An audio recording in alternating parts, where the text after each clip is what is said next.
Licenciado Ezequiel Baigorria. Licenciado, a ver si lo podemos ver. Buenas tardes, la mesa lo saluda. Gracias por recibirnos. Hola, buenas tardes. Un gusto estar acá con ustedes. Y bueno, muchas gracias a ustedes por la invitación. Bueno, gracias a usted por traernos este tema que lo decíamos en la presentación. Nos duele hablar de esto, pero qué necesidad que tenemos de poner en la temática la preocupación que nos genera la prevención del abuso sexual infantil. Sí, es sumamente necesario porque es un tema muy delicado, no es algo en lo que se difunda mucho y bueno, y sobre todo lo más importante es que se puede prevenir, ¿no? Hay acciones que uno puede tomar en la casa, en la familia, desde la propia familia, que pueden ayudar a prevenir y a evitar que esto pase. Así que es doblemente preocupante que algo que puede ser prevenido no se tome la medida para evitarlo y bueno, cuando pasa realmente es lamentable. Yo Bien. trabajé durante más de 10 años con chicos con derechos vulnerados en situación de calle y he trabajado con muchas sobrevivientes de abuso sexual infantil y bueno, realmente es muy triste acompañar y escuchar a un sobreviviente cuando no todo el mundo pasa por eso y no todo el mundo, o sea, un chico no tiene ninguna culpa ni tampoco tiene el derecho de que le robe la inocencia, que alguien venga y le robe la inocencia, lo cual, bueno, Ujú. eso lo hace más triste todavía. Claro. Pero lo importante es que se puede prevenir y se puede evitar. Y a eso apuntamos en la charla de mañana. Licenciado, lo ha dicho en dos oportunidades en este diálogo, sobreviviente de un abuso.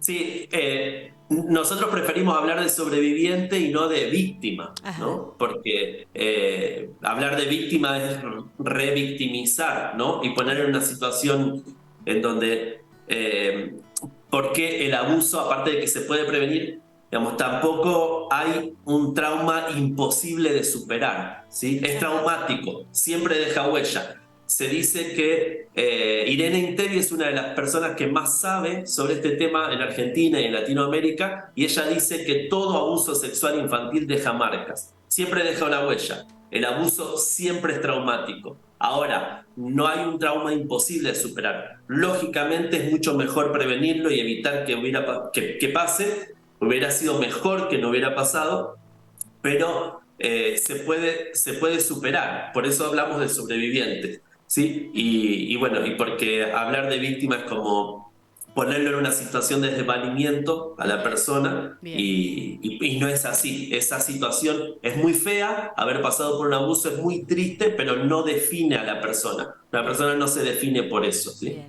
Vale mucho más por otras cosas que tiene y cualidades. Ujú. Bien. Licenciado, y hoy por hoy creo que estamos en una época y en un tiempo de mucha vulnerabilidad, ya sea desde los entornos, desde las redes sociales, desde el internet, los celulares, o sea, muchísimo es el trabajo que se tiene que desplegar. Sí, así es. Sí, claro. Mirá, siempre algo de esto voy a hablar mañana, pero siempre decimos que existen dos tipos de abuso sexual infantil. Uno siempre cuando habla de abuso sexual infantil lo primero que piensa es en una violación, ¿no? Ujú. Pero no es necesario que haya violación para que haya abuso. Existe el abuso sexual sin contacto físico, que es, por ejemplo, cuando una persona hace exhibicionismo, ¿no? Delante de un Ajá. niño. Ujú. El niño, eso ya lo va a traumar, lo va a marcar, va a dejar una huella en el niño. Es traumático en sí mismo. Entonces, otro es cuando hay gente que practica el voyeurismo, que espía a los niños cuando están desnudos en un baño sin, Ujú. sin que el nene sepa, ¿no? Igualmente tampoco cuenta el consentimiento del niño porque no tiene sus facultades desarrolladas como para dar el consentimiento en una situación de una relación que compromete a su intimidad y a su privacidad. Ujú. Pero sí, hoy hay mucha vulnerabilidad y hoy se habla de algo que algunos llaman el soft porno, lo que antes era pornográfico en la década del 80, 70, hoy tienen acceso a las redes sociales, por ejemplo, y incluso en la misma televisión abierta pasan programas de televisión en horarios que todavía no es horario de protección al menor, en donde los chicos ven imágenes explícitas o desnudez, y eso va dejando una huella y va marcando. Y sobre todo deja un poco vulnerable a los niños para que empiecen a ir permeándose y que puedan ser frágiles y vulnerables ante un acoso, ¿no? Claro. Y bueno, y aparte que ha crecido muchísimo la propagación de la promoción y la habilitación de lo que es la pederastía, ¿no? Y la pedofilia, lo cual también es sumamente preocupante. Esta preocupación es para las grandes ciudades y también para las realidades de pueblos como el nuestro, licenciado. Sí, totalmente, totalmente, sí. Mirá, el abuso sexual infantil no distingue clase social. Muchas veces es un mito que se cree que pertenece a una clase social, por ejemplo, solamente a la clase baja, cuando también hay muchos casos de abuso sexual infantil de clase alta, donde hay sobrevivientes de clase alta, pero también victimarios, ¿no? Agresores sexuales. Pero lo que pasa es que a veces una persona que tiene más recursos económicos puede taparlo de alguna manera o tiene más recursos para encubrirlo. Pero sucede en todas las clases sociales y los agresores sexuales no es exclusividad de los hombres, sino que también hay mujeres. Ahora, la mayor cantidad de agresores sexuales son hombres, pero no es exclusivo. Hay también mujeres que son agresores sexuales. Y sucede, como ustedes decían, en las grandes ciudades, pero también en las ciudades y en los pueblos más chicos. Hay un dato llamativo, que es que tanto el abuso sexual como también muchas veces pasa con el consumo de drogas ilegales, en donde en los pueblos y en las ciudades chicas hay mucho más consumo. Muchas veces porque hay menor actividades o cosas recreativas. Pero sí, suele suceder, no es exclusivo de las grandes ciudades, ¿no? Pasa en todos lados y en todas las clases sociales, como decía recién. Licenciado, usted hablaba recién en el comienzo de acciones de prevención. Sí. Bueno, esto lo vamos a desarrollar mañana con tiempo, ¿Sí? En la charla, ¿no? Por eso también estamos invitando, pero hay algunas cosas que se pueden hacer. Lo primero que uno tiene que hacer es fomentar una buena comunicación en el hogar. Si en el hogar hay comunicación, si los chicos pueden comunicarse, pueden expresarse sin ser reprimidos, ¿Sí? si se sienten escuchados por los adultos, ellos van a ser menos vulnerables. Se sabe, según el perfil psicológico de los pedófilos, que buscan tener contacto con niños, y cuanto mayor cantidad de niños tengan contacto, buscan cuanto más niños puedan ser, porque de ahí van a seleccionar los más vulnerables para que sean sus víctimas, ¿no? Para poder agredirlos. Entonces, un niño con una autoestima sana, con una autoestima fuerte y que tiene muy buena comunicación en el hogar, siempre va a ser más difícil que una persona se atreva a acercarse y agredirlo sexualmente, ¿sí? Entonces, la buena comunicación es fundamental. Fortalecer el autoestima con palabras de afirmación y hablar bien sobre nuestros hijos también es importantísimo. Enseñarles que hay partes íntimas y privadas de su cuerpo que nadie puede verlas ni tocarlas, que pertenecen al ámbito de lo privado, y también enseñarles que un niño tiene derecho a decir que no, que él puede decir que no y tiene que aprender a decir que no a los demás, no tiene que acceder a todo lo que le pidan. Y bueno, y otro, para cerrar el resumen, y aunque fue cortito y lo hice rápido, pero otro punto importante es hablar de la resiliencia, ¿no? Que uno puede superar cualquier trauma, cualquier momento y cualquier situación difícil. O sea, si una mamá le dice a un niño, si a mi hijo le pasa algo, yo me muero, el nene, si por esas cosas de la vida le llega a suceder algo grave o llega a ser agredido sexualmente, no se va a atrever a contárselo a la mamá por temor a que le pase algo a la madre, pues la madre vive diciendo que se muere si al hijo le pasa algo. Claro. Entonces, otra forma de prevenir es enseñar que existe la resiliencia, que uno puede salir de cualquier situación por más difícil que parezca. Bueno, esos son algunos puntos importantes para la prevención, ¿sí? Sobre todo mucho diálogo.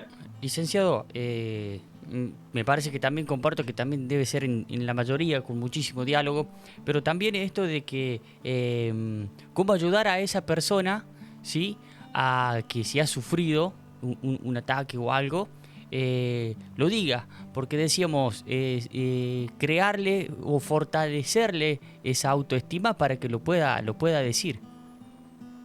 Sí, sí, claro. Mira, algo que es sumamente importante es que a un niño hay que creerle siempre. Los niños no mienten, sobre todo en cuestiones que tienen que ver con la sexualidad, porque un niño no sabe lo que es la sexualidad adulta, ¿no? Una de las definiciones de abuso sexual infantil es que es una irrupción de la sexualidad adulta en el niño. No es lo mismo el desarrollo biológico que el desarrollo psicológico. Un niño puede estar desarrollado físicamente, biológicamente, para tener su cuerpo desarrollado como un adulto, pero un chico de 14 años o de 13 años, pero no está psicológicamente preparado, ¿no? Claro. No se ha desarrollado psicológicamente. Entonces, para compartir la sexualidad adulta. Entonces, por eso es traumático. Un niño nunca va a mentir en esto. Entonces, lo primero, lo más importante es que a un niño se le cree siempre, ¿sí? Si un nene cuenta una situación donde fue agredido sexualmente, se le cree. El primer indicador de abuso es el relato del niño, ¿sí? Si un niño cuenta una situación, hay que creerle. Y sobre todo porque cuando una persona cuenta una situación en donde fue agredido sexualmente y no le creen en su casa, es revictimizado. Y muchas veces a mí me ha tocado escuchar a chicos que cuentan que fue más traumático que su papá o su mamá no le hayan creído que la misma agresión sexual en sí. Claro. Entonces, sí o sí siempre hay que creerle, ¿sí? Y bueno, y en el caso en que un niño relate una situación así, aunque sea sospechosa, hay que acompañarlo a hacer la denuncia, ¿no? Obviamente, porque es una forma de que el chico también se sienta protegido, resguardado, y que él sepa que le creyeron. Es muy importante en un momento así tan delicado que él está, donde recientemente ha sido vulnerado, ¿no? Entonces está pasando por una situación muy delicada, y creerle lo va a fortalecer y lo va a sostener y apuntalar en ese momento tan difícil. Dice la estadística, y vamos a tu sabiduría para consultarte, licenciado, que una de cada 10 niñas sufre de violencia sexual en la Argentina. Mirá, no me acuerdo bien, pero yo tenía entendido que era más alto el promedio. No me acuerdo. Era más alto, pero yo sé que es 1 de cada 13 varones y creo que era 1 de cada 6 niñas, algo así. No me acuerdo, no tengo la estadística ahora, pero es un número un poco más elevado. Horroroso, de todos modos, ¿no? Pero sí, hay muchos más casos de niñas que de varones, ¿no? Como que las niñas son más vulnerables a ser agredidas sexualmente. Bien, ¿te genera desde tu rol, licenciado, preocupación esta cifra? Sí, es una cifra altísima. Sobre todo, hay algo que ahora se llama la hipersexualización infantil, que es hipersexualización es fortalecer o reforzar los caracteres sexuales, que una persona tiene valor ante la sociedad por el atractivo sexual que genera. Esto está muy fortalecido por las redes sociales. Entonces, la hipersexualización infantil es cuando se agarran niños y se refuerzan los caracteres sexuales y se le impone esto de que su valía ante la sociedad depende del atractivo sexual que genere. Y esto es muy peligroso. Estamos totalmente bombardeados, no solo por las redes sociales, por las películas, por el cine, por Netflix. Hollywood y Netflix son una máquina de crear esto. Y esto tiene sus consecuencias, porque quita lo que son barreras que impiden de que el niño sea resguardado, ¿no? Las barreras que resguardan al niño son quitadas y esto los deja vulnerables. Y más que nada, viendo lo que es el avance de la pedofilia a nivel mundial, pero acá en Latinoamérica también, que es súper peligroso y también súper preocupante. En Chile, en diciembre del año pasado, para Navidad, se dio a conocer 2 casos de tesis de grado en la Universidad de Chile, en donde eran 2 tesis a favor de la pedofilia, y era gente que aprobó esa tesis y que le dieron su título de grado en la universidad con tesis que avalaban la pedofilia. Después salieron a la luz y eso se denunció y se anuló el título, pero estaban ejerciendo. Y licenciado, sin ir más lejos, ¿no? Eso es muy preocupante. Sin ir más lejos, nos tocó hace poco en Mendoza un caso a nivel nacional. No lo recuerdo. O no sé Sí, que si bien quedaron absueltas los victimarios, digamos, esta semana se conoció que quedaron absueltos. Perdón, sí, claro, lo del Instituto Próbono. Sí. Sí, claro. Quedaron todos absueltos. Sí, increíble. Sí, terrible. Increíble. Bien, licenciado, le vamos a proponer que realice la invitación para esta charla que va a ser más extensiva a partir de mañana en el Salón de la Cooperativa. Bueno, les invito a todos el día de mañana a partir de las 21 horas en el Salón de la Cooperativa de Electricidad de Río Primero. Vamos a estar profundizando más en estos temas, hablando más sobre prevención de abuso sexual infantil, cómo podemos prevenirlo y también un poco de hipersexualización infantil y la influencia de las redes sociales. Así que bueno, están todos invitados, va a ser un placer poder verlos allá y compartir este tiempo con ustedes. Y bueno, muchísimas gracias por la invitación y por esta entrevista tan amena y tan agradable. Gracias, licenciado. Muchísimas gracias. Nos veremos mañana, si Dios quiere.